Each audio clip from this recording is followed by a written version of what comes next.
یہ سورۃ الفاتحہ کے جو مضامین ہیں جو ہم نے مقدس نشستوں میں پڑھے ہیں سمجھے ہیں، یہ سب پر ایک اجمالی نظر میں ہم ان تمام مضامین کو ایک ہی نشست میں پڑھنے اور سمجھنے کی کوشش کریں گے۔ اور مقصد یہ ہے کہ وہ دوست جو کسی ایک درس میں بھی شریک نہیں ہوئے اور بالکل ہی شریک نہیں ہوئے اور وہ ایک ہی نشست میں اگر چاہیں تو فاتحہ کے جو مضامین ہیں انہیں جان سکیں، کیونکہ فاتحہ جو ہے اس محترم وہ پورے قرآن کا خلاصہ ہے اور ایمان اور اسلام کی بنیاد ہے، اور حمد صلات جو ہے اس کا ماسٹر جو ہے وہ فاتحہ ہے۔ لا صلاۃ الا بالفاتحہ کی کتاب صلاۃ اور فاتحہ اللہ سے لازم مطلوب ایک ہی سکے کے دو رخ، اور کیونکہ ہر مومن جو ہے وہ لازم صلاۃ کو ادا کرنے کا پابند ہے، اور کوئی بھی رکعت نہیں صلاۃ کی جس میں فاتحہ نہ ہو، تو فاتحہ کے مضامین کو جاننے سے ان کے اگر ہم مطالعہ کرتے ہیں تو اس سے ہمارے بہت سے لیکن تو اس حوالے سے ہم سورۃ الفاتحہ کے مضامین کا آغاز کرتے ہیں۔ بسم اللہ الرحمن الرحیم۔ یہ بسم اللہ الرحمن الرحیم کے بارے میں ہم نے یہ کہا کہ یہ بات حرف جار ہے اور اس کا معنی ہوتا ہے ساتھ لمبائی کے لیے کی مدد سے یہ حوالے، اور قسم جو ہے یہ کسی بھی چیز کے نام یا کام یا اس خصوصیت کو کہتے ہیں کہ جس سے وہ پہچانی ہے، یعنی کسی چیز کی جو پراپرٹی ہوتی ہے، پراپرٹی کریکٹرسٹک ایٹیٹیوڈ کہ جس سے وہ چیز پہچانی جائے جانی جائے اور وہ دوسروں سے وہ مفاد ہو، اس چیز کو قسم کہتے ہیں زبان میں۔ اور اللہ تبارک و تعالیٰ کے لیے اسم ذات ہے، اللہ کا لفظ جو ہے یہ اللہ تبارک و تعالیٰ کی ذات کے لیے پراپر نام کے طور پر ہے، اسم علم کے طور پر ہے، اور یہ مستقل نہیں ہے، ڈیرائیو نہیں ہے، یہ اللہ کا لفظ اسم ذات ہے، اسم علم ہے اللہ تبارک و تعالیٰ کی ذات کے لیے، اور یہ اللہ جو ہے یہاں پر موجود ہے، اور الرحمن الرحیم یہ اللہ تعالیٰ کی دو صفتیں ہیں، رحمان اور رحیم، جو کہ رحمت کے لفظ سے حاصل کی گئی ہے یا بنائی گئی ہے، اور معنی یہ ہے کہ ہم آغاز کرتے ہیں، ہم شروع کرتے ہیں اپنے اس عمل کا، اس مظاہرہ قرآن کا یا جو بھی آپ کے پیش نظر کام ہو اس کا آغاز کرتے ہیں اللہ کے نام سے، وہ اللہ جو رحمان بھی ہے اور رحیم۔ گویا مومن کا پہلا اسٹیپ یہ ہے کہ وہ اپنا کوئی منصوبہ ہو رکھتا ہو، کام کرنا چاہتا ہو، مہم ہو، کوئی بھی چیز ہو، اس کا وہ آغاز اللہ تبارک و تعالیٰ کے نام سے کرے۔ دوسرے معنی میں یہاں بتانا یہ مقصود ہے رفتار محترم کے عقل انسانی یا انسان کا جو آخری یعنی مقام ہے وہ صفات الہیہ کو جاننا ہے، یعنی اللہ تعالیٰ کی ذات پر بھی انسان کی رسائی ممکن نہیں، انسان کی جو آخری رسائی ہے ریش ہے وہ صفات الہیہ کا ہے، صفات الہیہ ایٹریبیوٹس آف اللہ، یعنی اللہ کی ذات اس کا جاننا یہ انسان کے بات کا روک نہیں ہے، اس کا مسئلہ نہیں ہے، انسان کے لیے یہ ہے کہ وہ اس کی صفات الہیہ جو ہیں، صفات اولیہ جو ہیں، قرآن کی اصطلاح میں اسماء الحسنی جو ہیں، ان کو جان لے، کون سے اپنا رب و تعلق قائم کرے، کون سے فیض اور نسبے یاد کرے۔ تو یعنی اللہ تو وہ ذات ہے کہ جس کا نام بھی برکت عطا کرنے والا ہے، جس کے نام ہی میں برکات ہے، فیوز ہے، تو جس کے نام کے اندر برکتیں ہیں، فیوز ہیں، اس کی ذات کتنے بڑے انعامات کی مالک اور وہ حامل ہوگی۔ تو اللہ کے بابرکت نام سے جو اللہ رحمان بھی ہے اور رحیم، رحمان اور رحیم کے آگے بھی آ رہے ہیں، اس کا حکم تو اس کو وہاں پر مشہور کر رہی ہے۔ باقی رہا یہ مطلب کہ یہ بسم اللہ الرحمن الرحیم ایز اٹ از، کیا یہ انبیاء سابقین پر بھی اس کا مکاشفہ ہوا تھا یا نہیں ہوا تھا؟ سابقہ صحیفوں میں، کتابوں میں بھی اس کا نزول ہوا تھا یا نہیں ہوا تھا؟ عام طور پر یہ رائے ہے کہ یہ ایک ایسی چیز ہے بسم اللہ الرحمن الرحیم کہ انبیاء سابقین پر غالباً اس کا نزول نہیں ہوا تھا، یہ عام لوگوں کی رائے ہے۔ لیکن قرآن حکیم میں اس شہادت موجود ہے سیدنا سلیمان علیہ نبینا وعلیہ الصلاۃ والتسلیم کے حوالے سے کہ اردو میں ملکہ سبا کو جو خط لکھا تھا اس کا آغاز ہی ہوا تھا انہ من سلیمان وانہ بسم اللہ الرحمن الرحیم۔ یہ سورہ النمل اس کی آیت نمبر 30 میں الفاظ ہے کہ پوری بسم اللہ جو ہے نا انہ من سلیمان، کہ اس خط کا لکھا جانا سلیمان کی جانب سے ہے، اور وہ سلیمان اس خط کا آغاز کرتا ہے بسم اللہ الرحمن الرحیم۔ تو جب سیدنا سلیمان پر اس بات کا مشورہ ہے اور وہ اس سے باخبر ہیں اور ان کے ہم یہ تعامل بھی ہے، تو یہ کہنا کہ انبیاء سابقین میں سے کسی کو نہیں ملی یہ صحیح نہیں ہے۔ تو یہ ہو سکتا ہے کہ الفاظ میں وہ زبان کا اپنا مسئلہ ہوگا، لیکن یہ حقائق لازماً انبیاء سابقین پر منتشر ہوئے۔ اس کے بعد الحمدللہ رب العالمین، تمام تعریفیں، حمد کا معنی تعریفیں، خوبیاں، کمالات، تمام خوبیاں، تمام کمالات، تمام پریزز اس اللہ کے لیے ہیں جو رب العالمین، جو ربوبیت کرنے والا ہے، نشو و نما کرنے والا ہے، نرشن کرنے والا ہے، رب العالمین، تمام جہانوں، اقوام عالم کی، کائنات کے ذرے ذرے۔ یہ جو رفتار محترم الحمدللہ رب العالمین ہے، یہ کلمہ توحید ہے، یہ اصل میں کلمہ توحید ہے۔ اور مشرک کبھی بھی الحمدللہ رب العالمین نہیں ہے، الحمدللہ رب العالمین کلمہ توحید ہے، کلمہ توحید، اور اس میں ہر طرح کے شرک کا خلا ہوتا ہے۔ اور اگر آج ہم الحمدللہ رب العالمین کہنے اور کرنے کے باوجود بہت سے شرکوں میں مبتلا ہیں، تو اس کا سبب یہ ہے کہ ہم نے ابھی تک الحمدللہ کے اندر جو توحید ہے اس کی معرفت حاصل نہیں کی۔ مثلاً قرآن حکیم میں آپ یہ سورہ العنکبوت آیت نمبر 63 میں یہ صفحہ ہوگا 483 سے بعد اللہ تعالیٰ نے الحمدللہ رب العالمین کو کلمہ توحید قرار دے کر آگے ایک لفظ استعمال کیا ہے،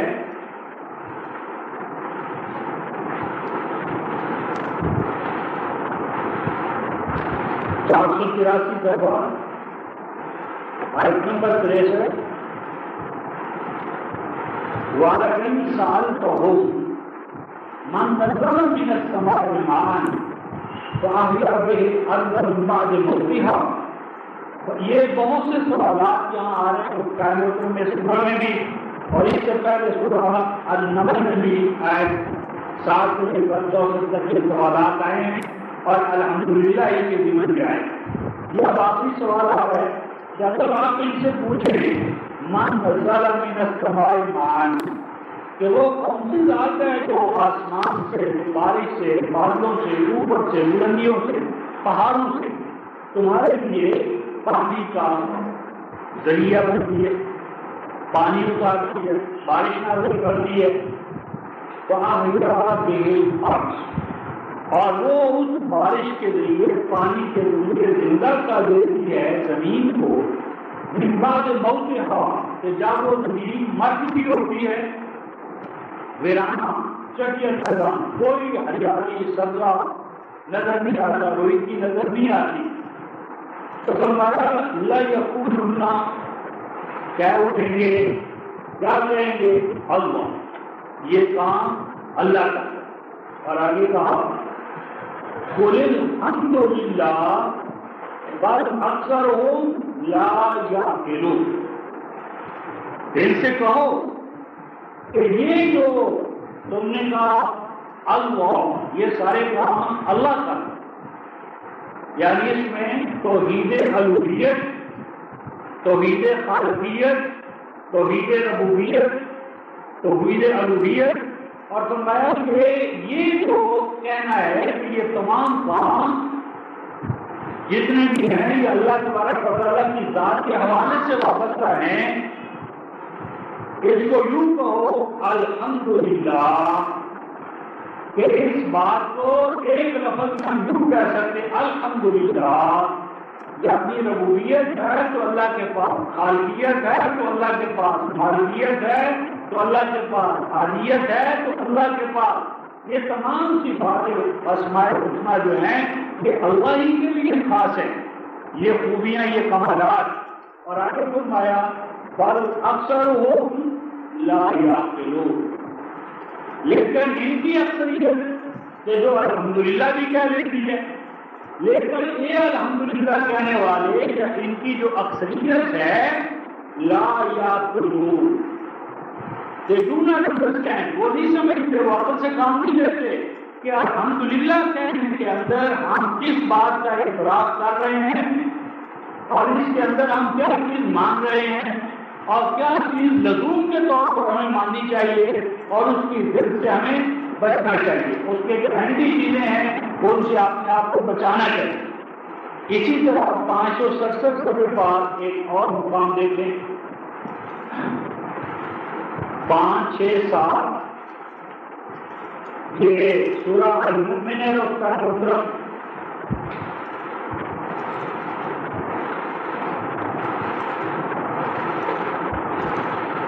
یہ آیت 65 سے شروع کر لیں، یہ سارا ایک ہی موضوع ہے، 567 صفحہ سورہ المؤمن آیت نمبر 5، ذالکم اللہ ربکم، یہ ہے تمہارا رب اللہ، ذالکم اللہ ربکم، وہی کا مقصد یہ ہے اس کا محترم، مخلوق کو خالق کا تعارف کروانا، خالق و مالک کا تعارف کروانا، اور بندوں کو خالق و مالک سے جوڑنا، وہی کا مقصود و منتہا، اس میں سوا کچھ نہیں کہ انسان کو اپنے خالق و مالک سے جوڑا جائے، اور خالق و مالک سے جب جڑنے کا وہ اعتراف کرے گا تو رسالت آئے گی، رسالت آئے گی تو کتاب آئے گی، کتاب آئے گی تو جزا و سزا اور قیامت، تمام چیزیں آتی چلی جائیں گی۔ تو یہ ہے تمہارا اللہ جو تمہارا رب ہے، خالق کل شیء، اور ہر چیز کا صرف تنہا وہی خالق ہے، کوئی نبی، کوئی ولی، کوئی مسیح، کوئی عزیر، کائنات کے کسی ذرے کا بھی کوئی خالق نہیں ہے، اور اس کے علاوہ کسی میں الوہیت نہیں ہے۔ فَأَنَّا تُؤْفَكُونَ، بس اس اللہ کو مان کر کیوں تم اس کے باوجود دوسرے اپنے جیسے انسانوں کو پیدائش کا روحانی جماعتی حوالے سے معلوم سمجھتے ہو، کیوں تم بھٹک رہے ہو اس اللہ کو مان کر، ماننے کے باوجود کیوں تم بھٹکے ہوئے ہو؟ فرمایا کذالک یؤفک الذین کانوا بآیات اللہ یجحدون، فرمایا کون بھٹکا کرتے ہیں؟ ہم تمہیں بتائیں. اور اس طرح اللہ پر ایمان لاتا، اس کو خالق مانتا، ایک کے باوجود کذالک اور اس طرح لوگوں کو بھٹکا دیے جاتے ہیں، بھٹکائے جا رہے ہیں، یعنی بھٹکنے کے عمل میں مبتلا کیا جا رہا ہے.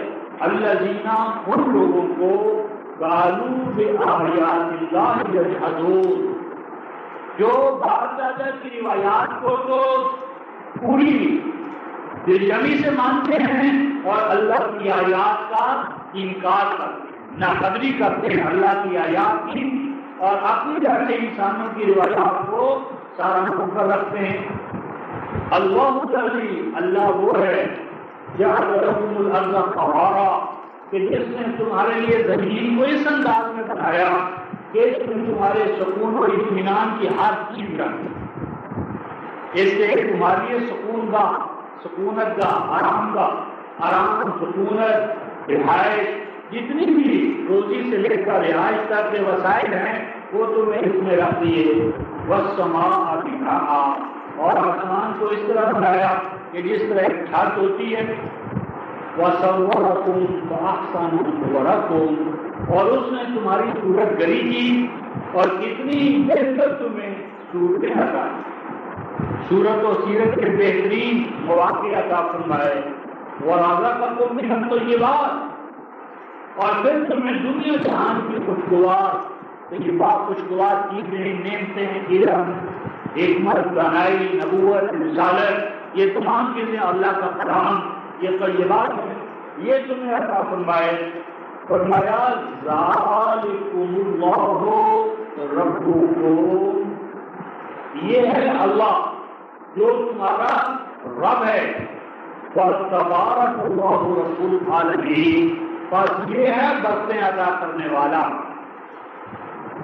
برکتیں عطا کرنے والا، نعمتیں عطا کرنے والا، آسائشیں عطا کرنے والا، ہر نعمت عطا کرنے والا. یہ ہے اللہ جو رب العالمین ہے.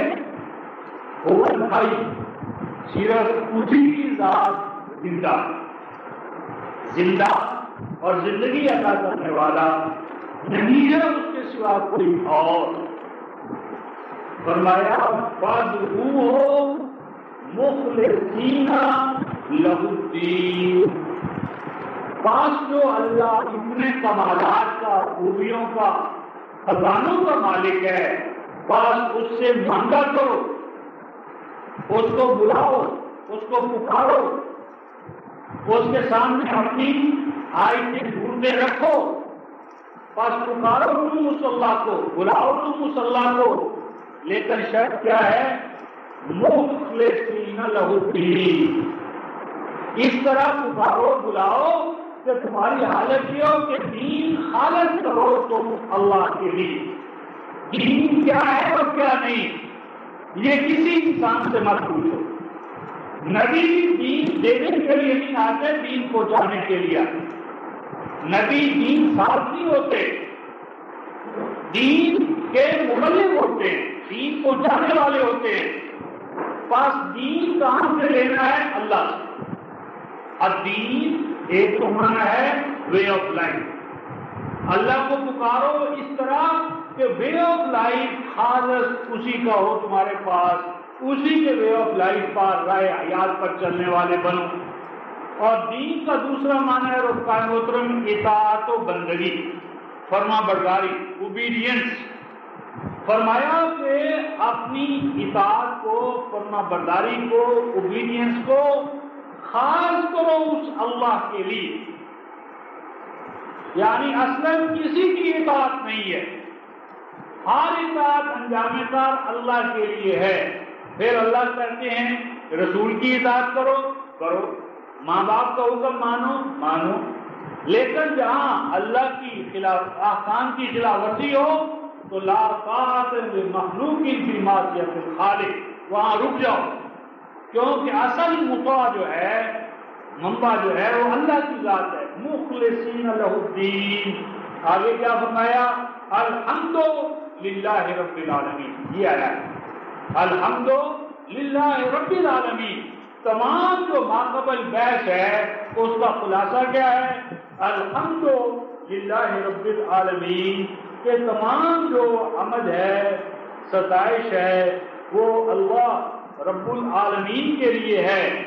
قل الحمد للہ رب العالمین، اور آگے فرمایا کہ بلا شبہ مجھے روک دیا ہے۔ تو میری بات یہ تھی کہ الحمد للہ رب العالمین اصلاً یہ کلمہ توحید ہے، اور اس کلمہ توحید کے اندر یعنی یہ تمام جو شرک ہیں ان کا قلقمہ ہے اور ہر طرح کی توحید کا اس بات ہے۔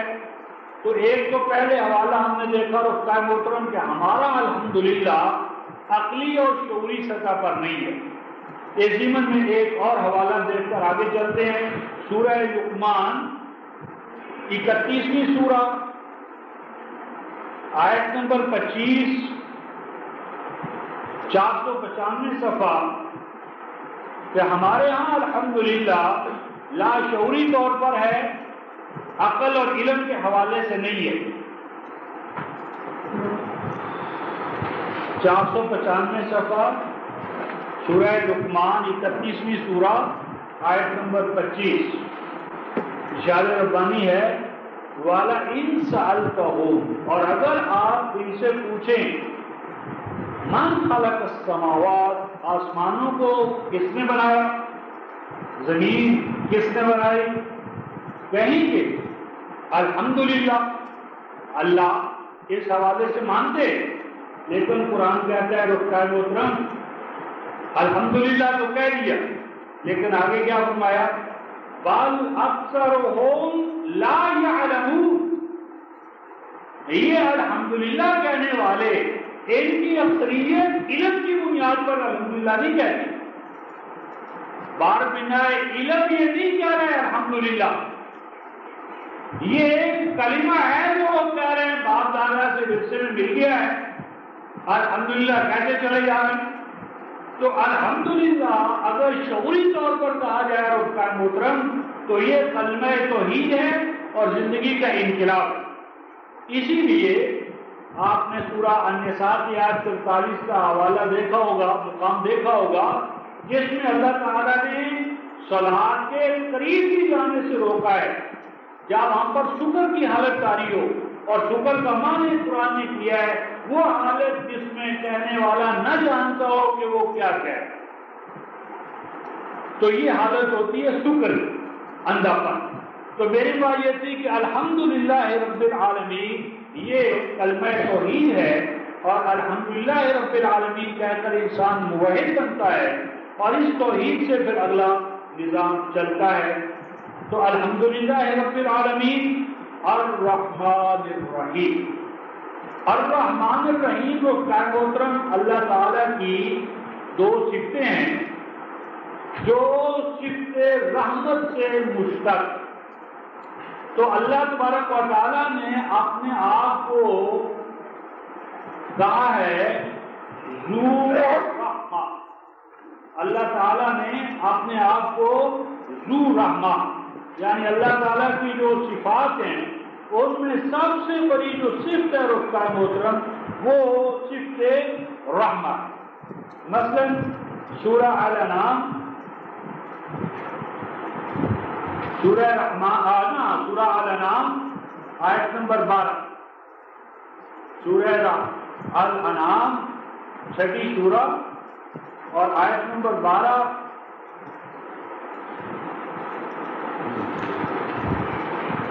کاتب علی نفسہ الرحمہ، یہ الفاظ آئے۔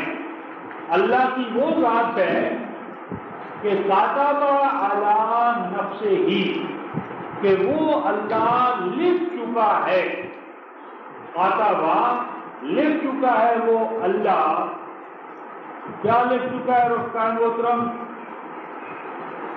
اللہ نفسی اپنی ذات پر لکھ چکا ہے رحم، کاتب علی نفسہ رحم، بلا شبہ وہ اللہ لکھ چکا ہے اپنی ذات پر، کیا لکھ چکا ہے؟ رحمت لکھ چکا ہے۔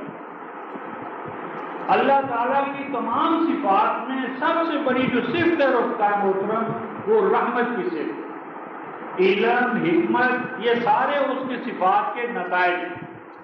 اصل صفت جو ہے وہ رحمت، اور دوسرے مقام پر اللہ تعالیٰ نے 647 حوالہ لکھنے ذو رحمت واسعہ، بہت بڑی رحمت کا مالک، ذو رحمت 647 رحمت ہے۔ اور محترم ماں کی ممتا، ماں کی ممتا جو پیدائش سے لے کر، بلکہ پیدائش سے بھی بہت پہلے بچے کے لیے، جنین کے لیے، مولود کے لیے جو سامان نشو و نما فراہم کرنا، ضرورت اور تقاضے کے مطابق بلا مزد و معاوضہ اور اگلی سٹیج تک داخل کرتے چلے جانا، یہ ہے عمل یا پروسیس رحمت۔ رحمت ہے ماں کی ممتا، یعنی ماں کی طرح بغیر مانگے بلا مزد و معاوضہ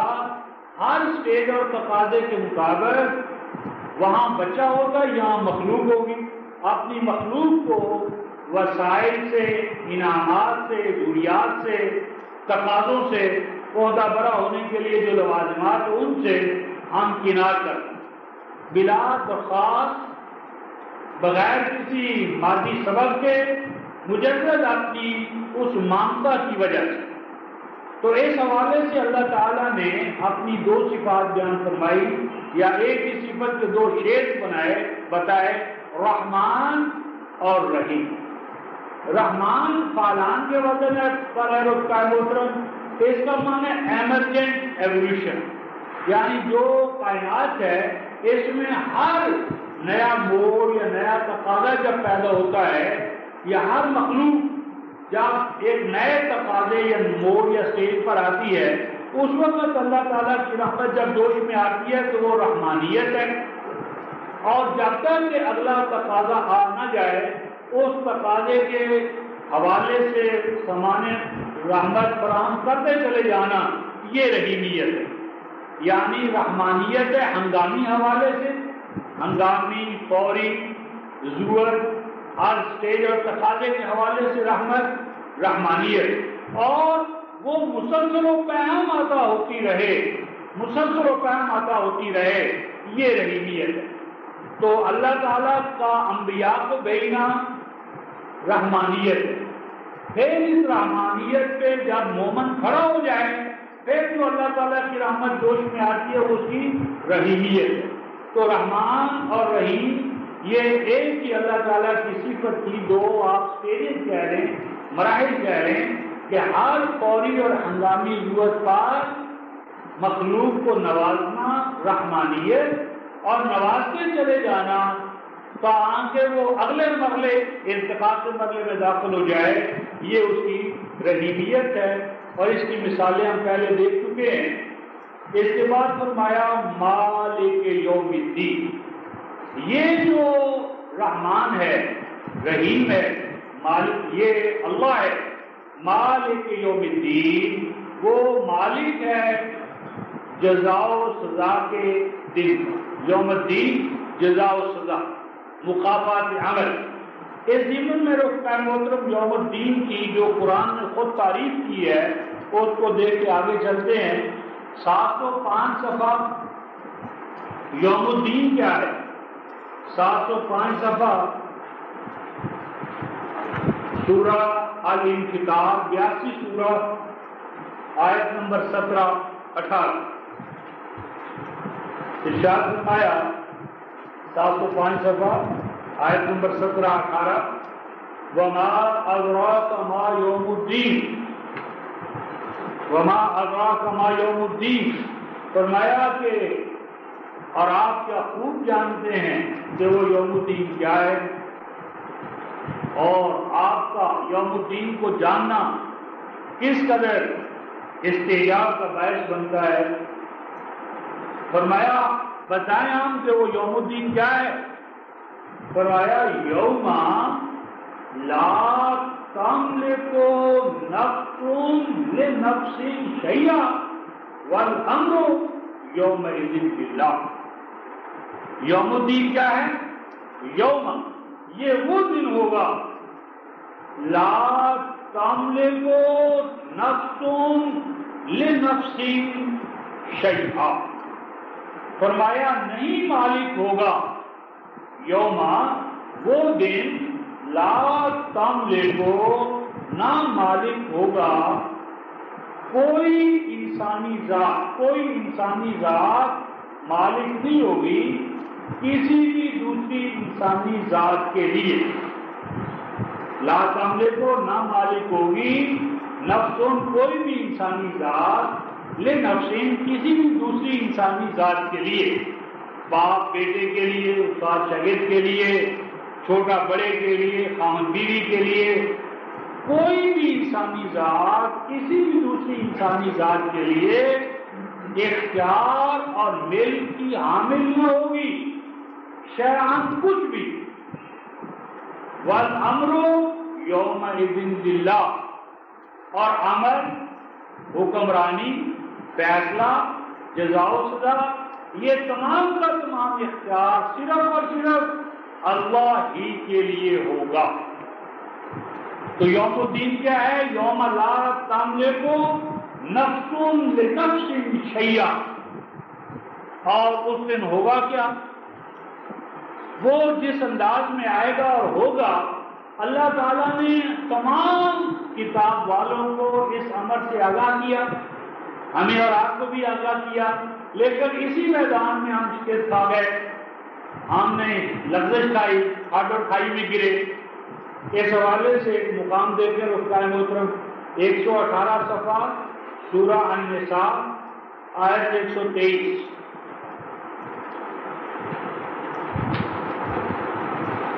یہ 123 آیت رفقائے محترم ایک بہت بڑے امام فرماتے ہیں کہ اگر ہم کوئی درسگاہ بنائیں تو درسگاہ کے باہر کے بڑے دروازے کے سب سے اوپر جو آیت لکھنی چاہیے یا میں لکھوں وہ یہ آیت ہوگی 4:123. فرمایا لیس بامانیکم ولا امانی اہل الکتاب. آپ کو اور مجھے کہا جا لیس بامانیکم،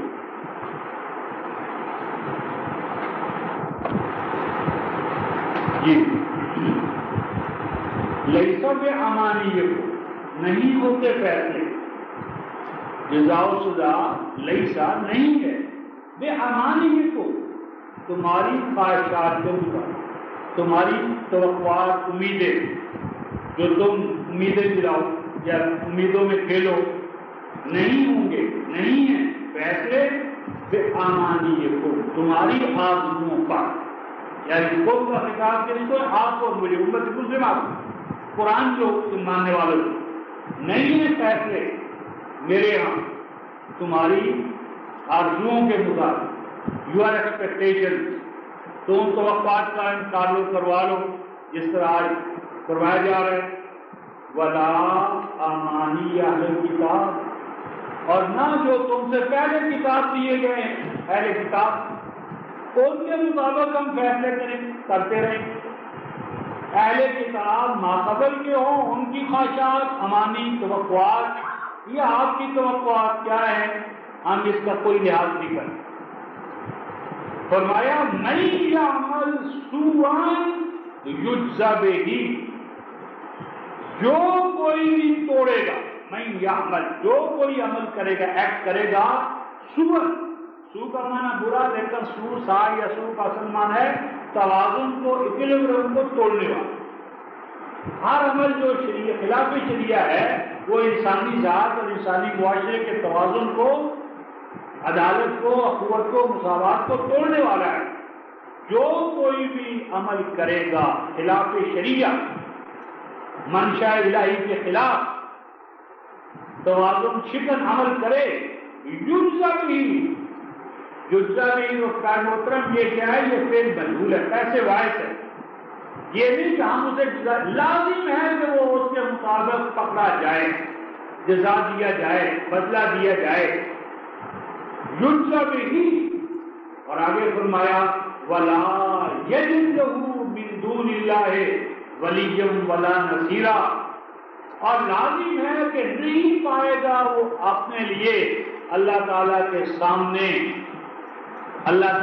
سامنے نہیں پائے گا وہ اپنے لیے ولیًا ولا نصیرا، کوئی پروٹیکٹر، ولی پروٹیکٹ کرنے والا، حفاظت کرنے والا، ولا نصیرا اور نہ کوئی مددگار۔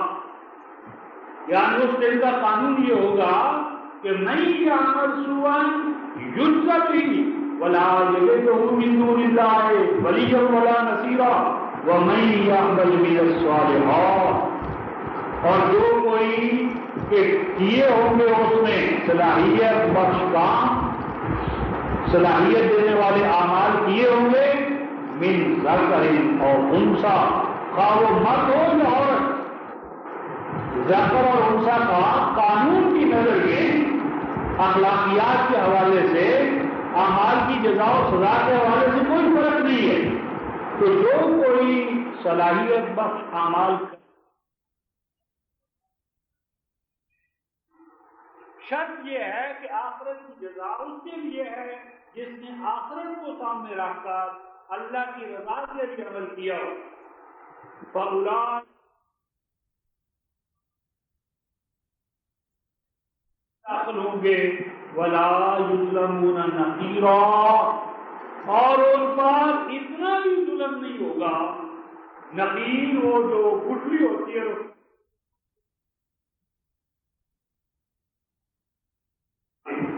آپ کی غلامی میں دیتے اقرار کرتے ہیں کہ ہم اپنے اختیار ارادہ کو آپ کی ذات کے سامنے، صفات کے سامنے، دین کے سامنے سرنڈر کرتے ہیں۔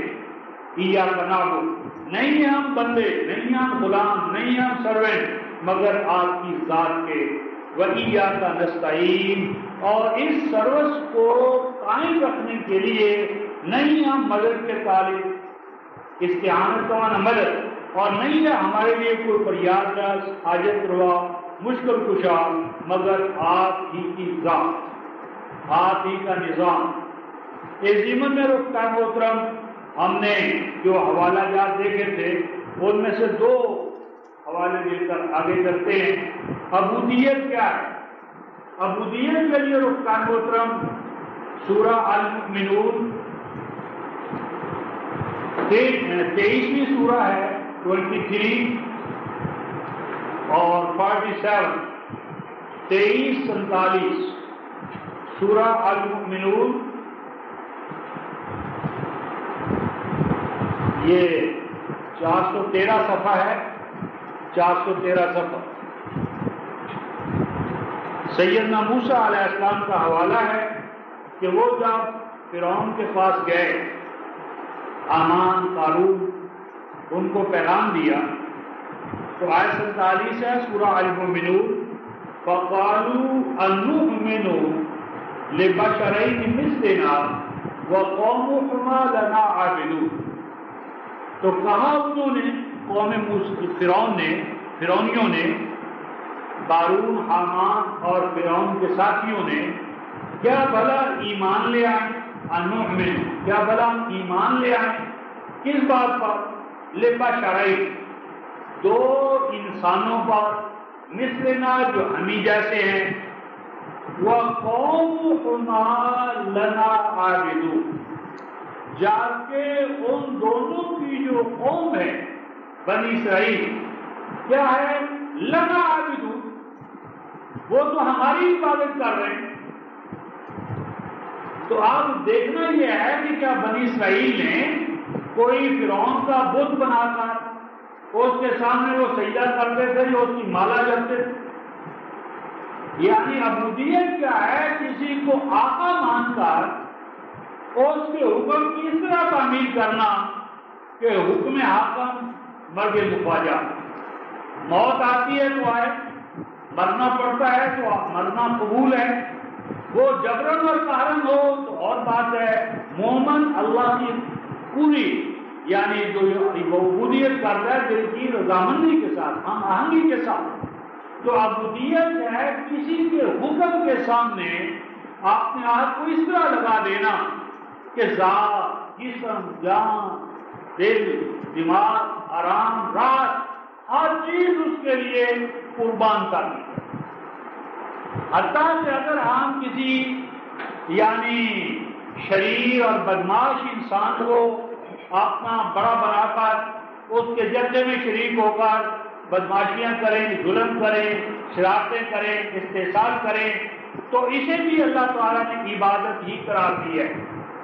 یہ دیکھیں سورہ یاسین جو ہم نے مردوں کے لیے خاص کی ہوئی ہے، اس عظیم کے چارٹر کے اندر یہ صفحہ 531 ہے، آخری سطر، الم احد الیکم یا بنی آدم، سورہ یاسین آیت نمبر 60، اے ابنائے آدم، اے آدم کے بچوں بیٹو، کیا ہم نے تم سے انبیاء کے توسط سے عہد نہ لیا تھا؟ کیا عہد نہ لیا تھا رفقائے محترم؟ اللہ تعبدوا الشیطان، یہ کہ تم شیطان کی عبادت نہیں کرو گے، یہ کہ تم شیطان کی عبادت نہیں کرو گے۔ اور شیطان کی اب کس نے عبادت کی ہے اس معنی میں؟ تو شیطان کی عبادت کیا ہے رفقائے محترم؟ شیطان کے جو خطوات ہیں، لا تتبعوا خطوات الشیطان، شیطان کی رسمیں، ریت، طور طریقے، شیطان پر چلنا شیطان کی عبادت ہے۔ رحمان کے ٹھہرائے ہوئے فرامین اور قوانین پر چلنا رحمان کی عبادت ہے۔ اور آگے بلا بلا شبہ وہ تمہارا دشمن ہے، اور یہ کہ صرف میرے ہی بندے بنو، اور یہی ہے سیدھا راستہ۔ تو شیطان کے نقش قدم پر چلنا شیطان کی عبادت ہے۔ فرعون کے احکام کو بالادست قرار دے کر، سپریم مان کر اس کے مطابق اپنے آپ کو چلانا، یہ اس کی عبادت ہے۔ اللہ کی عبادت کا ایک شعر دیکھ کر آگے چلتے ہیں رفقائے محترم۔ سورہ یوسف، سیدنا یوسف قید خانے کے اندر، مصر کے قید خانے میں جو اعلان فرما رہے ہیں رفقائے محترم، وہ اعلان اس وقت بھی نرالا اور عجیب تھا، اور آج بھی اس کی وہی حیثیت ہے۔ 288 صفحہ رفقائے محترم۔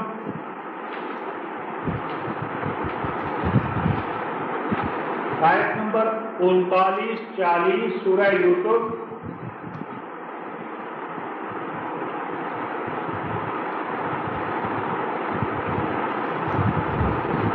انتالیس 40 288 صفحہ سیدنا یوسف کا خطاب ہے، یعنی قید خانے کو درس توحید کے لیے خاص کیا ہوا۔ کیا فرماتے ہیں؟ یا صاحب السجن، اے میرے جیل خانے کے ساتھیوں، ارباب متفرقون خیر، کہ یہ تفرقہ پیدا کرنے والے رب لارڈ، یہ لارڈ جو امتوں میں انسانیت میں تفرقہ پیدا کرتے، مارکات، گروبندیاں، سیکس، تفرقہ پیدا کرنے والے رب، یہ انسان کوئی بہتری کے دامن ہو سکتے ہیں؟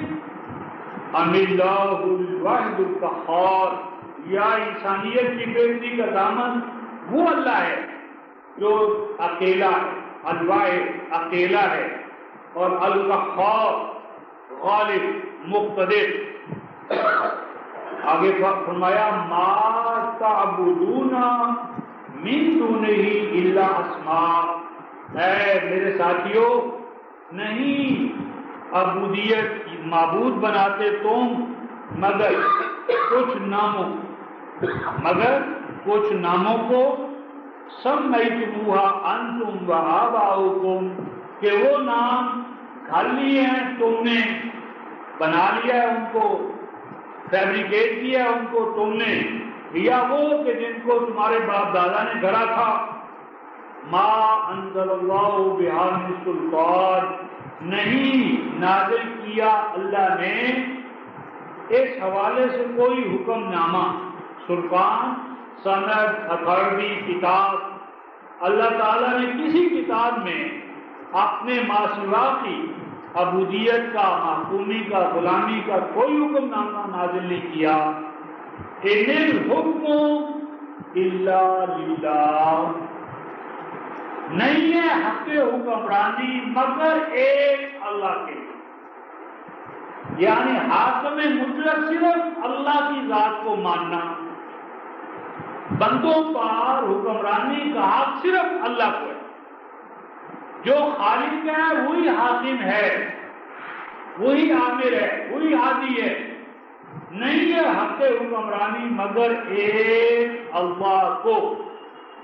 کیا فرمایا؟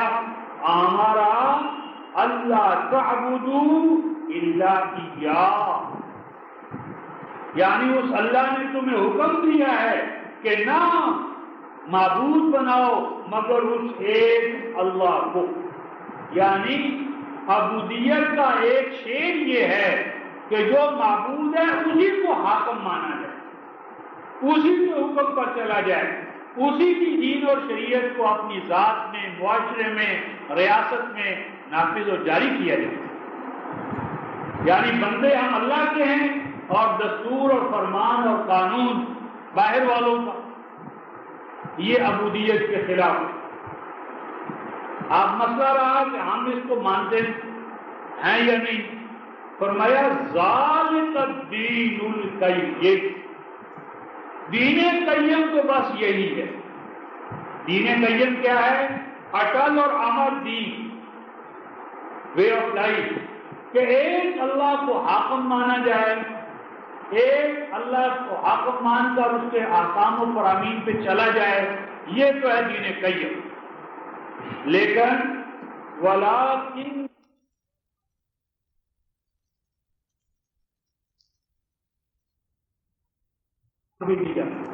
ولیکن اکثر الناس لا یعلمون، لیکن لوگوں کی اکثریت اس بات کو نہ اس وقت جانتی تھی، اکثریت نہ آج جانتی۔ اس ضمن میں رفتہ محترم ایک ضابطے کی بات دیکھ کر آگے چلیں۔ تمام انبیاء نے، اور یہ جو ہم درس دے رہے ہیں، لے رہے ہیں، ان سب کا مقصود و منتہا کیا ہے؟ ایاک نعبد و ایاک نستعین کے حوالے سے آئیے ایک مقام دیکھتے ہیں۔ اور میرا خیال یہ ہے کہ جب سے ہم نے فاتحہ شروع کی ہے تو یہ حوالہ اس میں نہیں آیا، اور یہ اس کی تکمیل کرنے کے حوالے سے بہت مناسب مقام پر آ رہا ہے۔ 72 صفحہ آیت نمبر 79 اور 80، 79 پیج۔ ضابطہ کیا ہے؟ ما کان لبشر، ما کان لبشر، کسی بشر کی یہ شان نہیں، اس کا یہ مقام نہیں۔ بشر نبی ہو، ولی ہو، خاتم النبیین کوئی ہو، یعنی آدم سے خاتم تک کوئی بھی کسے بشر، ما کان لبشر، کسی بشر کا یہ اسٹیٹس یا منصب یا مقام نہیں۔ ان یؤتیہ اللہ الکتاب والحکم والنبوہ، کہ اللہ عطا کر دے اس کو الکتاب، کانسٹیٹیوشن، لا، خواہ وہ لاگی ہو آج کی اصطلاح میں، خواہ وہ کانسٹیٹیوشنل اسمبلی کیوں نہ ہو، لا قانون، لیجسلیچر، خواہ وہ الکتاب لیجسلیچر ہو، والحکم یا وہ ایگزیکٹو انتظامیہ ہو، قضاء ہو یعنی جوڈیشری ہو، ایگزیکٹو ہو، لیجسلیچر ہو، والنبوہ یا ان سے آگے بڑھ کر وہ نبی ہی کیوں نہ ہو، یعنی مقام نبوت پہ فائز، مقام حکمرانی پہ فائز، مقام قضاء پہ فائز، قانون ساز اسمبلی کا حامی کیوں نہ ہو، رکن کیوں نہ ہو، کیا ان کے لیے نہیں؟ کیا ان کا یہ مقام اور منصب نہیں؟ ثم یقول للناس کونوا عبادا لی من دون اللہ، کہ وہ لوگوں سے یوں کہے، یوں ڈیمانڈ کرے، ڈکلیئر کرے، تقاضا کرے، کیا تقاضا کرے؟ عبادا لی من دون اللہ، کہ اللہ کے ساتھ ساتھ کچھ میرا حکم بھی مان لو، میری باتیں بھی مانو، میرا حکم مانو، میری محکومی اور غلامی اختیار کرو. عباد لی من دون اللہ، اللہ کے ساتھ ساتھ میرا حکم بھی چلے گا، اللہ کا حکم چلے گا. جو حکم ہوگا وہ اللہ کے حکم کے ماتحت ہو. نبی پاک صلی اللہ علیہ وسلم فرماتے ہیں کلام اللہ ینسخ کلامی وکلامی لا ینسخ کلام اللہ، کہ میرا کلام اللہ کے کلام کے ماتحت ہے. رسول کا کلام بھی اللہ کے کلام کے ماتحت ہے. کسی مخلوق کے لیے کوئی حق اطاعت نہیں ہے. جو حق اطاعت ہے وہ اللہ اور رسول کے ماتحت. تو وہ کہے کہ میری بھی اطاعت، فرما برداری، محکومی اختیار کرو اللہ کے ساتھ ساتھ. ولیکن یہ کام نہیں ہے ان کا. اگر وہ کرتے ہیں وہ بغاوت ہے، ریبیلین، ریبلز. تو فرمایا کہ ولیکن، لیکن وہ کہتا یوں ہے. کیا ہے مقصود رکھتا ہے محترم دین کا، قرآن کا؟ درس قرآن کی غائب کیا ہے؟ الٹیمیٹ اینڈ پرپز درس قرآن کا یہ ہے ولیکن، لیکن وہ کہے گا تو یوں کہے گا کونوا ربانیین، اے انسانوں رب والے بن جاؤ، ربانی بنو، رب کو پہچانو، رب سے رشتہ جوڑو، رب والے بن جاؤ، رب سے جڑو. رب والے، ربانی کا معنی ہے رب والے. اور رب والے کیسے بنو گے؟ رب والے بننے کا کیا طریقہ کار ہے؟ بما کنتم تعلمون الکتاب وبما کنتم تدرسون. یہ ہے رب والے بنو گے تم کس بنیاد پر؟ بما کنتم تعلمون الکتاب، کہ تمہیں الکتاب کی تعلیم دی جائے. یعنی تعلیم کتاب کا مسئولین کیا ہے؟ رب والا بنانا، ربانی بنانا. درس قرآن کی غائب یہ ہے کہ امت آپ اور میں ربانی بنے، ربانی بنے. اور آگے فرمایا وہ بما کنتم تدرسون، اور اسی کے لیے تمہیں درس دیا جائے. درس قرآن، تعلیم کتاب، مقصود کیا ہے؟ ربانی بنا. کتنے ہم رب والے بنے ہیں؟ یہ کیسے ہمارا؟ فرمایا ولا یامرکم ان تتخذوا الملائکۃ والنبیین اربابا یامرکم بالکفر بعد اذ انتم مسلمون. کوئی نبی ولی اس لیے نہیں کہ اور نہ حکم دے سکتا ہے وہ تمہیں کہ تم بنا لو کائناتی قوتوں کو، ملائکہ کو، فرشتوں کو، والنبیین اور نبیوں کو. کیا بنا لو رکھا محترم؟ اربابا، رب، ربوبیت کرنے والے، نشو و نما کرنے والے، مطلق اختیار کا مالک. آگے دیکھیے کیا لفظ ہے رکھا محترم؟ ایامرکم بالکفر، کیا نبی تمہیں کفر کی تعلیم دے گا؟ بعد ایک تم مسلمون، جب سے تم اس کے پاس گئے تھے اسلام سیکھنے کے لیے. تو اسلام کیا ہے؟ ان الحکم الا للہ ایاک نعبد و ایاک نستعین.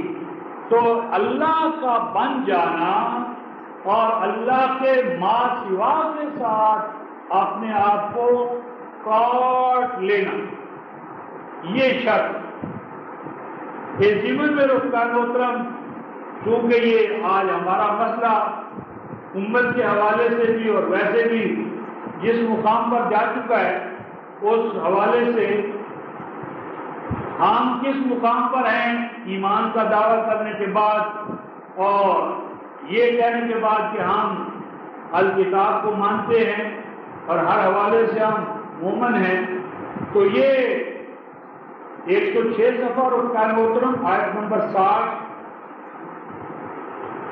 سورہ النساء، چوتھی سورہ، آیت نمبر 60، صفحہ 106. علم تھارا، کیا نہیں دیکھا تم نے؟ یہ دیکھنے کی چیز تھی، دیکھا کرو، غور کرو، ابزرو کرو. کیا نہیں دیکھا؟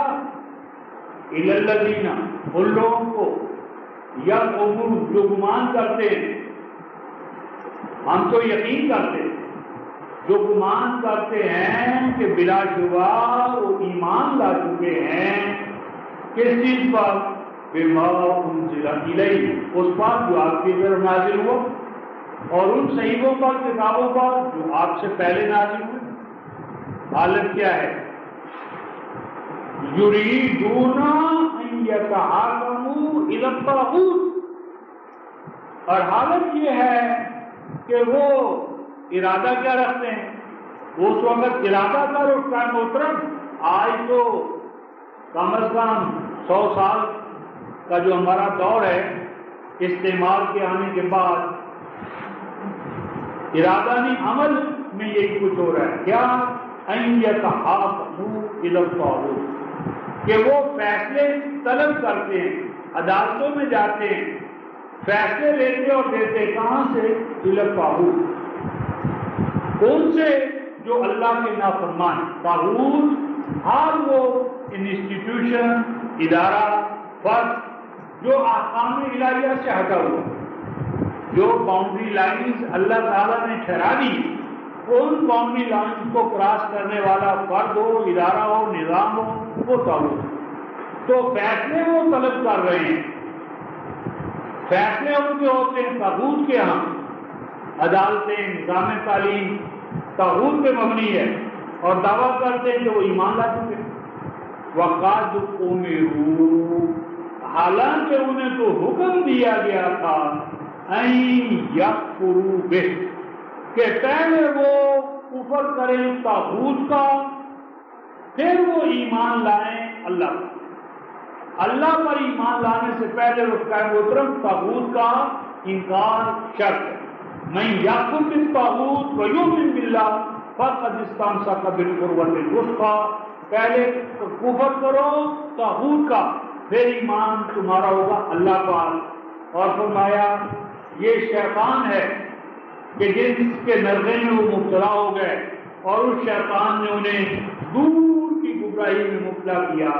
اور جب انہیں کہا جاتا ہے کہ آؤ الی ما انزل اللہ، اللہ کے نازل کردہ نظام حیات کو نظام حکمرانی کے طور پر ہم نافذ کریں، جاری کریں، اور اللہ کے ما انزل اللہ کو ماننے کا کیا معنی؟ وَإِلَى الرَّسُولِ، رسول کے پاس آؤ، اس کے بتائے ہوئے طور طریقوں کے پاس آؤ، رسول کو حاکم مانو، زندگی کا ہر فیصلہ اس کے ہاں سے طلب کرو۔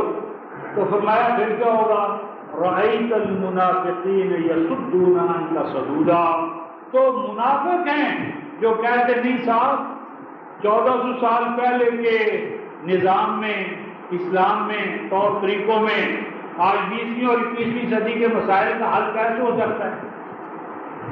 رأیت المنافقین، دیکھے گا تو منافقوں کو، یصدون عنک صدودا، کہ وہ یعنی دور بھاگیں گے، قریب نہیں آئیں گے آپ کے اس انداز میں کے بعد دور بھاگنے پر تلے ہوئے۔ اور اس ضمن میں رکھتا ہے محترم آخری سطر دیکھ لیں، فلا وربک لا یؤمنون، یہ آیت نمبر 65، فلا وربک لا یؤمنون، نہیں نہیں، وربک، اور تیرا رب گواہ ہے، نہیں، اور گواہ ہے تیرا رب، کس بات پر گواہ رکھتا ہے محترم؟ لا یؤمنون، یہ لوگ مومن نہیں ہیں، یہ ایمان نہیں لائے، کوئی شخص بھی مومن ہونے کا دعویٰ نہیں کر سکتا حتیٰ اس وقت تک، یعنی مومن ہونے کی شرط یہ رکھتا ہے محترم، حتیٰ یحکموک فیما شجر بینہم، تاکہ وہ رسول پاک صلی اللہ علیہ وسلم کو اپنا حاکم نہ بنائے، حکمرانی کا حق رسول کو تفویض نہ کرے، اپنے مسائل، معاملات، زندگی کے جتنے ہیں ان میں حکم مانے محمد رسول اللہ، فیما شجر بینہم، زندگی کے جتنے بھی مسائل ہیں، پیچیدگیاں ہیں، معاملات ہیں، ان میں آخری فیصلہ رسول کا ہو۔ اور جب رسول کا فیصلہ آ جائے ثم لا یجدوا فی انفسہم حرجا مما قضیت، اور جو پھر قضا فیصلہ رسول کا سامنے آ جائے اس کے بارے میں دل کی گہرائیوں میں بھی کوئی ایسی بات گرانی محسوس نہ کی جائے، اس کے دل کی گہرائیوں میں بھی اس کے بارے میں کوئی پیچیدگی نہ ہو، وَيُسَلِّمُوا تَسْلِيمًا، اور اللہ کے رسول کے سامنے اپنے آپ کو سرنڈر کیا جائے جس طرح کے سرنڈر کرنے کا حق ہے۔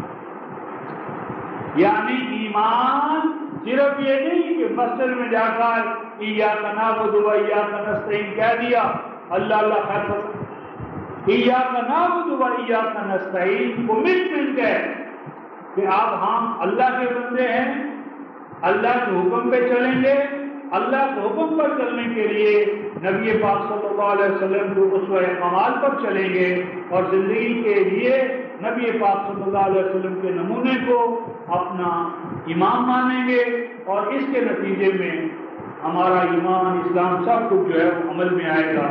تو ایاک نعبد، اے اللہ ہم صرف آپ ہی کے بندے ہیں اور بندگی کے تقاضوں پر چلنا چاہتے ہیں، اس لیے ایاک نستعین، یہ ایک بڑا مشکل کام ہے، دنیا جہان کو چیلنج کرنے والا کام ہے۔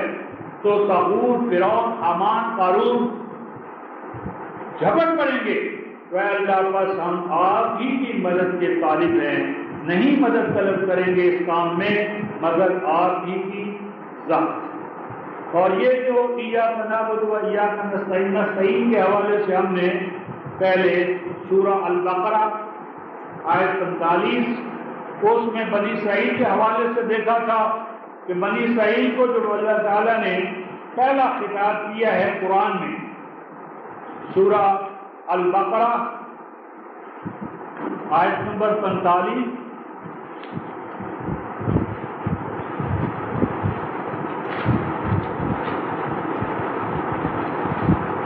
یہ صفحہ 9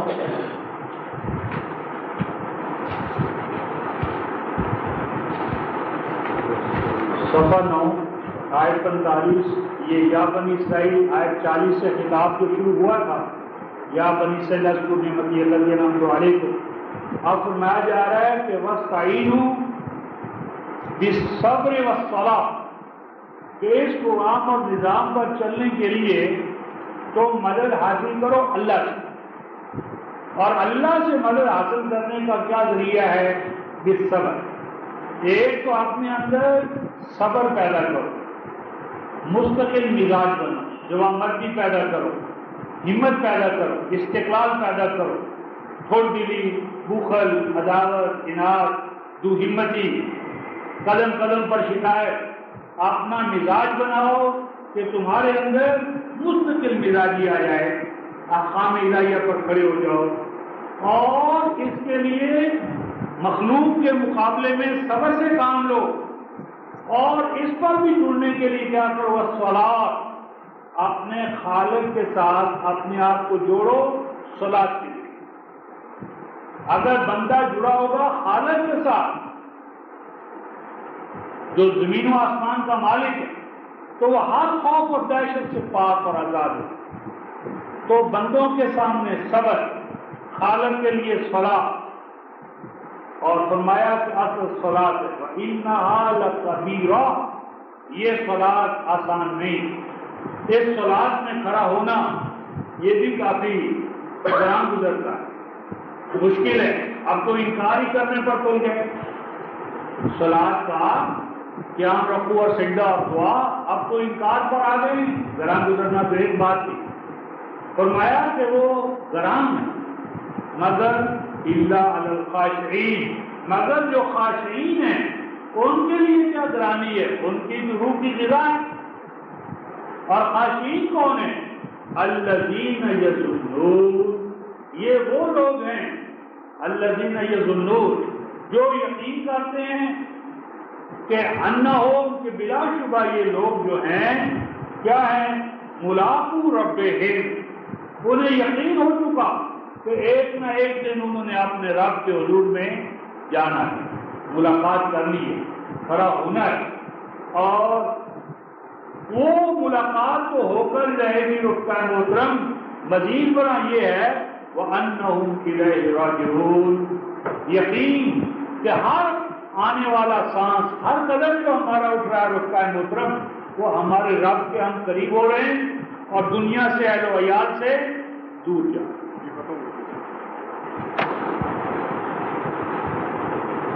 جی وَأَنَّهُمْ إِلَيْهِ رَاجِعُونَ، اور یہ کہ وہ ایمان رکھتے ہیں اس بات پر کہ ہر آنے والا ہر لمحہ ہمیں اللہ کے قریب کر، اس کے ہم قریب ہو گئے۔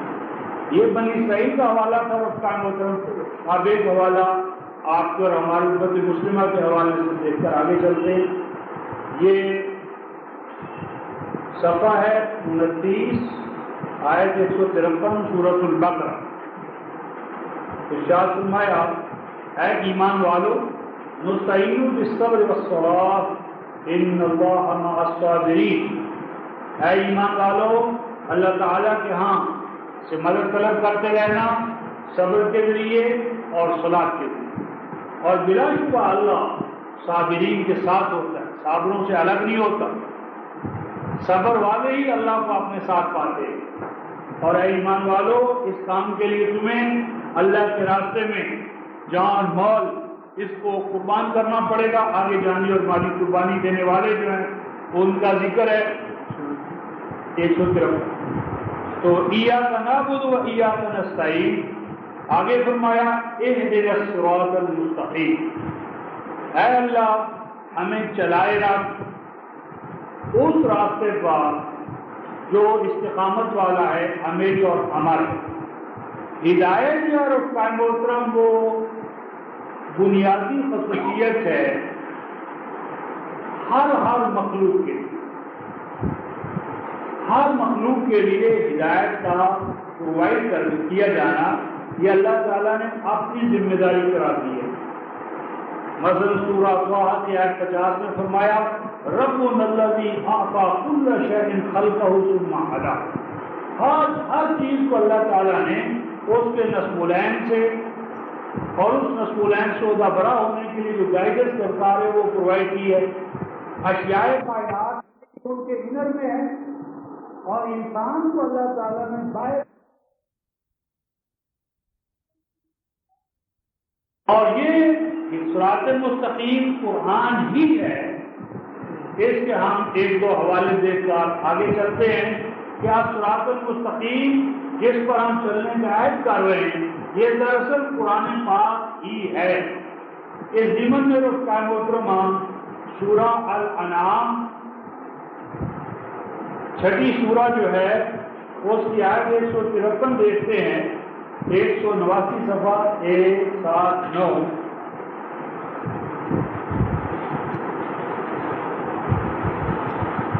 وَأَنَّ هَذَا دوسری سطر ہے وَأَنَّ هَذَا صِرَاطِي مُسْتَقِيمًا فَاتَّبِعُوهُ وَلَا تَتَّبِعُوا السُّبُلَ فَتَفَرَّقَ بِكُمْ عَنْ سَبِيلِهِ ذَلِكُمْ وَصَّاكُمْ بِهِ لَعَلَّكُمْ تَتَّقُونَ۔ اور بلا شبہ وَأَنَّ، اور بلا شبہ هَذَا یہ قرآن پاک صراط، اللہ تعالیٰ فرماتے ہیں کہ یہ میرا ٹھہرایا بتایا عطا کردہ راستہ ہے۔ الصراط المستقیم ہی ہم نے کہا تو اللہ تعالیٰ فرماتے ہیں صراط میرا راستہ قرآن مستقیما، جس کی شان یہ ہے، وصف یہ ہے کہ یہ ہمیشہ استقامت کی حالت میں رہے گا، کوئی ٹیڑھ پیدا کرنے والا، کمی اور کمی پیدا کرنے والا اس میں کامیاب نہ ہو سکے گا۔ بس اس کا تم نے دعا مانگی تھی کہ صراط مستقیم پر چلے، فرمایا فاتبعوہ، بس اس کے پیچھے پیچھے چلو، چلتے رہو، ولا تتبعوا السبل، اور اس کے ماسوا جو پگڈنڈیاں ہیں، راستے ہیں ادھر ادھر کے، ان پہ نہ چلنا۔ فَتَفَرَّقَ بِكُمْ عَنْ سَبِيلِهِ، اگر ادھر سے ہٹو گے تو فرقہ ہو جاؤ گے، گروہ در گروہ بٹ جاؤ گے، گروہوں میں بٹ جاؤ گے، اللہ کا راستہ کھو بیٹھو گے۔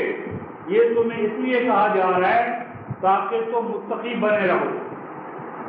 اب اس کے ساتھ رفقۂ محترم نبی پاک صلی اللہ علیہ وسلم کے حوالے سے صفحہ 180 ہے، آیت 161 سورہ الانعام، قل اننی ہدانی ربی الی صراط مستقیم دینا قیما ملت ابراہیم حنیفا وما کان من المشرکین۔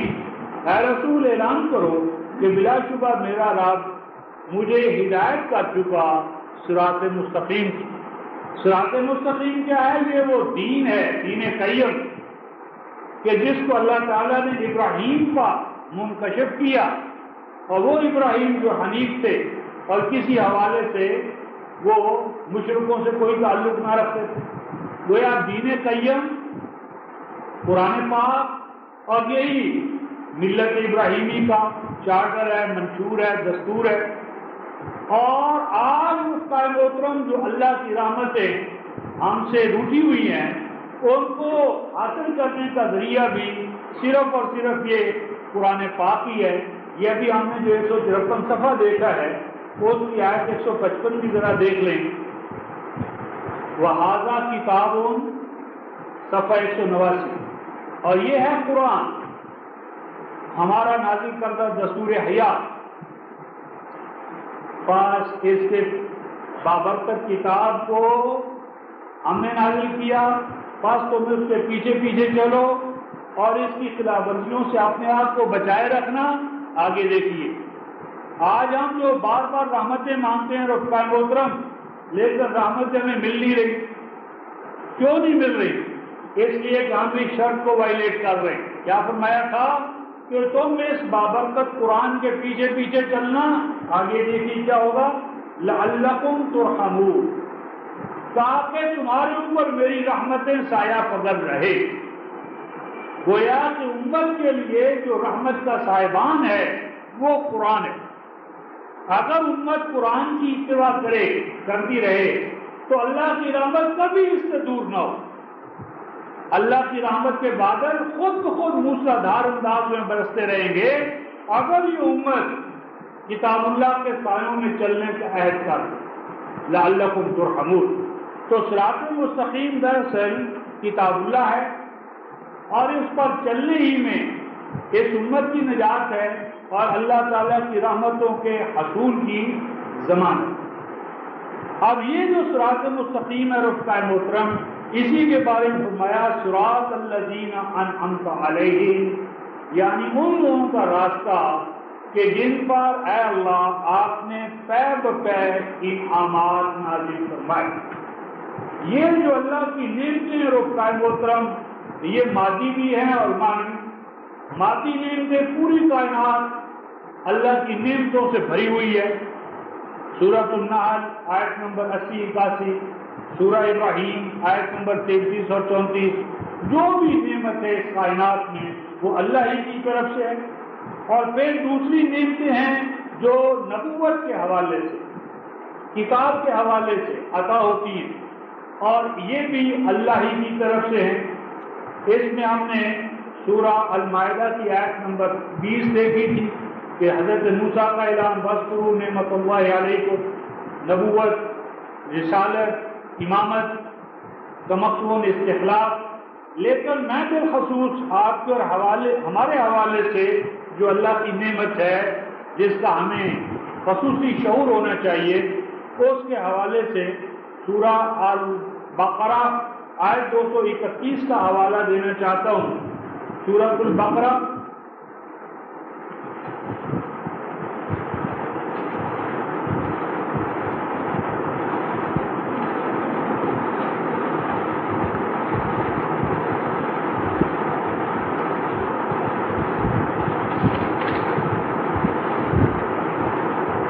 صفحہ 45،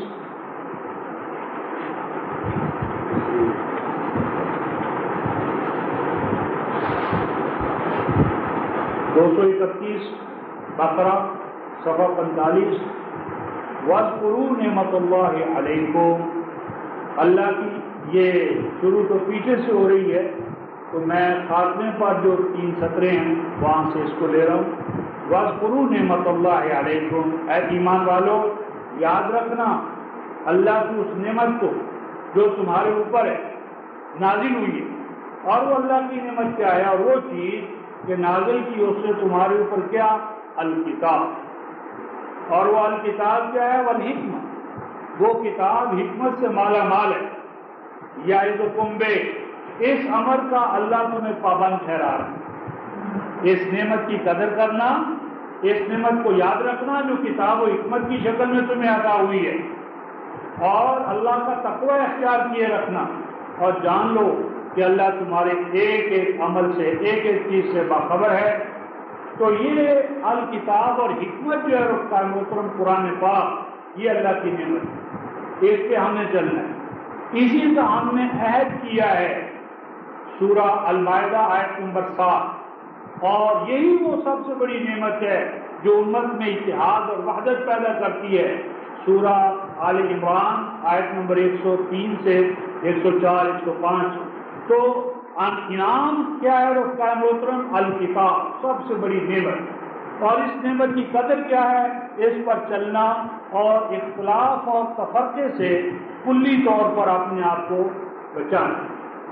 آگے فرمایا رفتار محترم غیر المغضوب علیہم ولا الضالین، نہ وہ یعنی یہ انعام یافتہ جماعت ان سے الگ ہے کہ جو غضب کی زد میں آئے، اور وہ کہ جنہوں نے الکتاب اللہ کا راستہ چھوڑ دیا۔ غضب رفتار محترم نبوت کا انکار، نبوت کا، رسالت کا، کتاب کا انکار جو ہے، بلکہ انکار اختیار کر کے دوسرے راستے پر چلنا، یہ غضب۔ غضب کا معنی ہے ہلاکت، غضب کا معنی ہے بربادی، غضب کا معنی ہے کھاٹر خانیوں میں گر جانا۔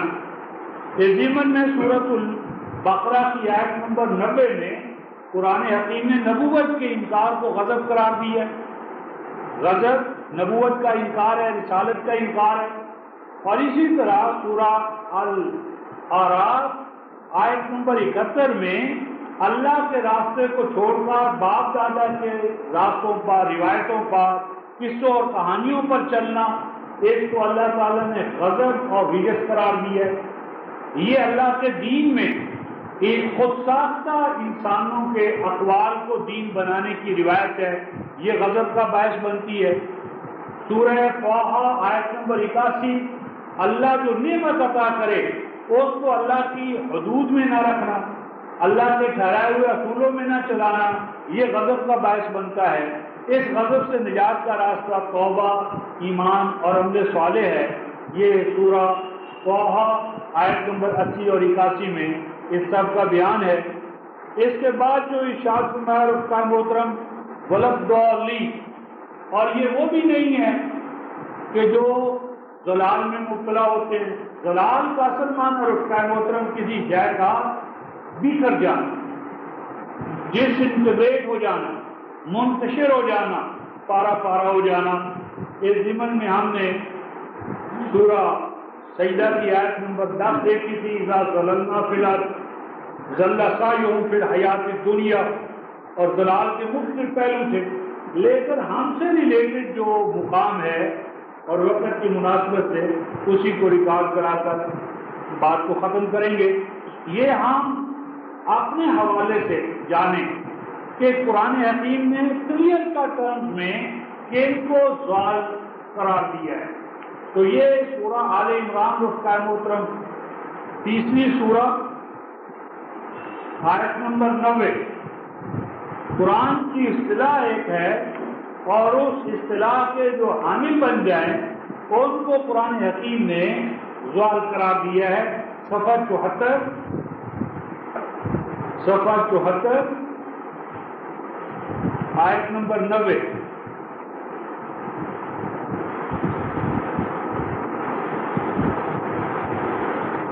قرآن کہتا ہے ان الذین کفروا بعد ایمانہم، بلا شبہ وہ لوگ جو کفر اختیار کریں، کافروا کفر اختیار کریں، کافر ہو جائیں، کفر اختیار کریں رفتار محترم بعد ایمانہم، یعنی ایمان کے بعد، یعنی ایمان، اس کے خوشگوار نتائج و ثمرات، اس کا انہوں نے تجربہ کیا، دیکھا، درخشندہ نتائج و ثمرات سے وہ مالا مال ہوئے۔ کفروا، کفر کیا انہوں نے، بعد ایمانہم، اس کے بعد کہ انہوں نے ایمان کو، ایمان کے نتائج و ثمرات کو دیکھ لیا، تو فرمایا ثم ازدادوا کفرا، پھر ایسا ہوا کہ توبہ نہ کی انہوں نے۔ سمجھانے والے آئے، بتانے والے آئے، اس کفر سے نکالنے کے لیے اللہ تعالیٰ نے اپنے بندوں کو شعور، فہم، بصیرت عطا کی، لیکن ثم ازدادوا کفرا، پھر وہ اس کفر میں بڑھتے ہی چلے گئے۔ تو اگر وہ اسی حالت میں مر جائیں، فرمایا لن تقبل توبتہم، تو نہ قبول کی جائے گی ان کی توبہ، ہرگز قبول نہ کی جائے گی ان کی توبہ۔ وَأُولَئِكَ هُمُ الضَّالُّونَ، اور یہی ہے اللہ کی اصطلاح میں، نظر میں ضال، یعنی کسی قوم کا ضلال کا پروسیس کیا ہے کہ وہ پہلے مومن ہو، ایمان لائے، ایمان لانے کے بعد وہ اس نظام کو نافذ کرے، جاری کرے، اس کے درخشندہ نتائج و ثمرات دیکھ لے، پھر باہمی تفرقہ پیدا کر کے، اختلاف پیدا کر کے ایمان والے نتائج و ثمرات سے محروم ہو جائے اور اسی حالت میں چلتی چلی جائے، یہ ہے کفر بعد الایمان، اور اسی کو قرآن حکیم ضلال قرار دے رہا ہے، ضالین قرار دے رہا ہے۔ اور انہی کے بارے میں رفقائے محترم یہ صفحہ 77 پر دیکھیں، آیت 105، آیت 105، ایمان والوں کو، آپ کو اور ہمیں حکم ہو رہا ہے وَلَا تَكُونُوا كَالَّذِينَ تَفَرَّقُوا وَاخْتَلَفُوا، اور اے ایمان والوں نہ ہو جانا، اور نہ ہو جانا تم کالذین، ان لوگوں کی طرح، تفرقوا، جنہوں نے اپنے اندر، دین کے اندر دین کو بانٹ لیا اور خود بٹوارا کر لیا، اپنی عبادت کا، توحید کا، پارا پارا ہو گئے، گروہ در گروہ ہو گئے، فرقہ در فرقہ ہو گئے، واختلفوا، اور اختلافات پیدا کیے انہوں نے، اس کے بعد جو ان کے پاس واضح احکام آ گئے تھے، یہی لوگ ہیں کہ جن کے لیے ہے عذاب بہت بڑا۔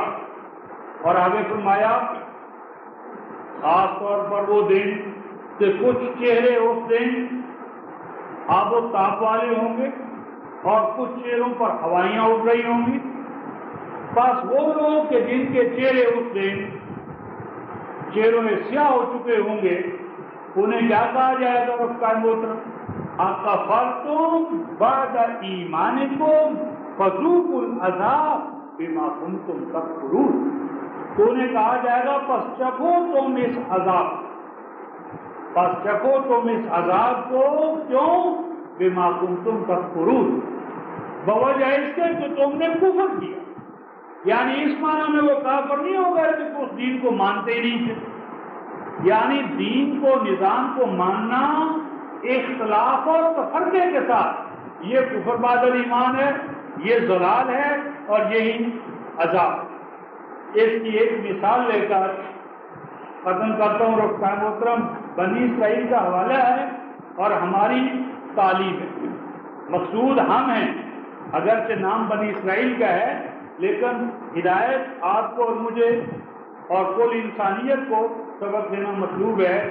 بنی اسرائیل کے حوالے سے یہ گفتگو اس طرح ہے، 15 صفحہ سورۃ البقرہ آیت نمبر 83 سے یہ شروع ہوتی ہے بات کہ بنی اسرائیل سے اللہ تعالیٰ نے عہد لیا، لا تعبدون الا اللہ، کہ اللہ کے سوا تم کسی کو اپنا معبود نہ بناؤ گے، والدین کے ساتھ، پڑوسیوں کے ساتھ، یتیموں کے ساتھ، مسکینوں کے ساتھ حسن کارانہ انداز میں رہو گے، لوگوں کو حسن کارانہ انداز میں خطاب کرو گے، الصلاۃ کو قائم کرو گے، الزکوٰۃ کی بجاوری کرو گے، پھر فرمایا ان میں بہت کم پائے گئے ایسے کہ جو اس عہد پر قائم رہے. پھر ہم نے یہ بھی ان سے عہد دیا کہ وہ ایک دوسرے کا خون نہ بہائیں گے، نہ اپنے بھائی بندوں کو اپنے گھروں سے نکالیں گے. فرمایا پھر وہ اقرار کرتے ہیں کہ ہاں یہ ساری باتیں تو ہم نے کی تھی، ہمارے باپ دادا نے کی تھی. پھر فرمایا کہ یہ وہ لوگ ہیں جو اپنے بھائی بندوں کو قتل کرتے ہیں، ایک دوسرے کو گھروں سے نکالتے ہیں گناہ اور چڑھائی کرتے ہوئے. اس کے بعد یہ آیت شروع ہوتی ہے افتؤمنون ببعض الکتاب وتکفرون ببعض. بنی اسرائیل کو خطاب ہے کہ کیا بھلا تم کتاب کے ایک حصے پر ایمان رکھتے ہو، ایمان لانا چاہتے ہو، اور دوسرے حصے کا انکار کرنا چاہتے ہو. اب بنی اسرائیل نے آج تک تورات کا انکار نہیں کیا. کبھی بنی اسرائیل نے، یہود نے آج بھی وہ نہیں کہتے تورات اللہ کی کتاب نہیں ہے. یعنی ایمان کیا ہے؟ جس پر ایمان اس پر عمل کیا ہے. تو جس چیز پر ایمان کا دعویٰ ہو عمل اس پہ نہ کیا جائے، اللہ کی نظر میں یہ کفر ہے. اور آگے فرمایا فما جزاء من یفعل ذلک منکم، اے ایمان والو ہم بتائیں کہ اگر تم نے بھی یہ روش اختیار کر لی جو اس وقت یہود کی تھی، تو کیا ہے اس کا بدلہ، کیا ہے اس کی سزا. یعنی اگر مومن بھی، ہم نے 4:123 میں دیکھا تھا لیسا نہ تمہاری امانی چلیں گی نہ اہل کتاب کی چلے گی. تو اگر اے ایمان والو تم نے بھی یہ عمل اختیار کیا، طرز عمل اختیار کیا کہ اہل کتاب کو حصوں بکروں میں تقسیم کر لیا، عبادات لے لی، اخلاق اور معاملات چھوڑ دیے، انفرادی زندگی کے احکام لے لیے، اجتماعی زندگی کا کفر قائم رکھا، تو اگر تم میں سے بھی کوئی یہ روش اختیار کریں گے تو کیا ہوگا؟ یوم فی الحیات دنیا، حیات دنیا میں ذلیل ہوں گے، رسوا ہوں گے، غلامی، محکومی، محتاجی، اور وہ بھی ان کی کہ جن کو کافر، مشرک اور ملعون کہتے. اور اب رہا مسئلہ آخرت کہ آخرت کی نعمتیں تو ہمارے ہی انتظار میں ہیں، محلات دوریں ہمارے انتظار میں. فرمایا آپ سنو ویوم القیامہ، اب رہا مسئلہ قیامت کے دن کا، یردون الی اشد العذاب، تو لوٹا دیے جائیں گے، یہ لوٹا دیے جاؤ گے، وہ یا لوٹا دیے جاؤ گے تم، یا لوٹا دیے جائیں گے ایسے لوگ الی اشد العذاب. یعنی یہ بھی عذاب ہے خزی فی الحیات الدنیا، ایک سخت عذاب کی جانب. کیوں؟ فرمایا وما اللہ بغافل عما تعملون، کہ جو کچھ تم کر رہے ہو اللہ اس سے بے خبر نہیں ہے. تم اللہ کو داغ دینا چاہتے ہو کہ اللہ تمہارے انظاری دعووں سے دھوکہ کھا جائے گا. وما اللہ بغافل عما تعملون، بلا شبہ نہیں ہے اللہ اس طرح غافل، بے خبر. وہ اعمال پر اس کی نظر ہے، اور جس قول سے تم اس کو چاہتے ہو وہ راضی نہ ہوگا. تو اس طرح رفتہ محترم ہم نے سورہ الفاتحہ کے ان مضامین کا ایک قائرانہ جائزہ لیا ہے.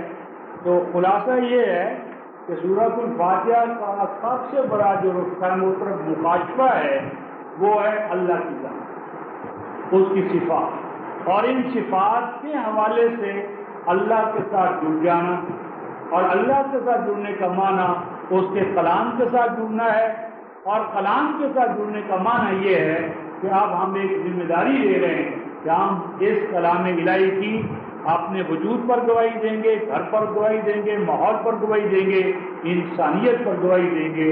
اور یہی رفتہ محترم قرآن کا انذار اور ابلاغ ہے جو ہم سب پر اجتماعی حوالے سے فرض ہے. تو اللہ تعالیٰ ہمیں فاتحہ کی اور اپنی کتاب کے اور قرآن کے اور اپنی رحمت کے سفید اپنی عملی رحمت کے ساتھ جوڑنے کی، عمل کرنے کی، عمل کرانے کی، کم سے دعوت دینے کی توفیق عطا فرمائے. آخر دعوانا الحمدللہ رب العالمین. اس ضمن میں رفتہ